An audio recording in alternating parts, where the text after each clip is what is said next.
On April 28, 1988, Aloha Airlines Flight 243, a Boeing 737, took off from Hilo, Hawaii, bound for Honolulu.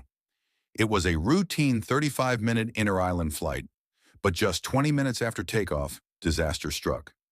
At 24,000 feet, a deafening explosion rocked the aircraft. A massive section of the fuselage, approximately 35 square meters, ripped away from the roof, exposing passengers to the open sky.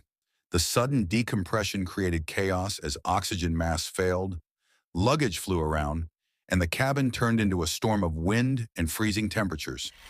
Flight attendant Clara Bell C.B. Lansing, who was near row 5, was instantly sucked out of the plane.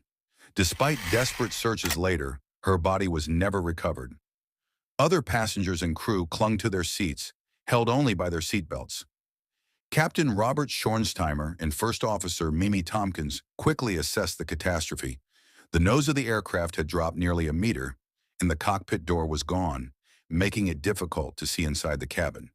With reduced control and a damaged fuselage, they had one immediate goal: descend to a breathable altitude before hypoxia set in.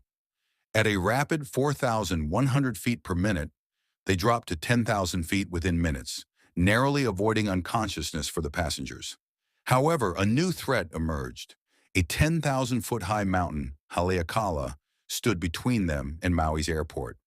The pilots skillfully maneuvered the crippled aircraft, avoiding the mountain and lining up for an emergency landing. Another challenge arose.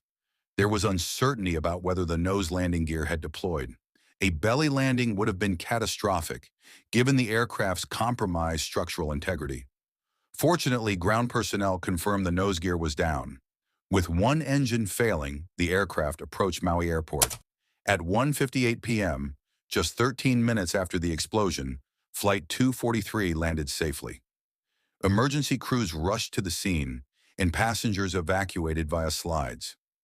Miraculously, out of 95 people on board, 94 survived. The National Transportation Safety Board, NTSB, launched an inquiry and uncovered shocking details.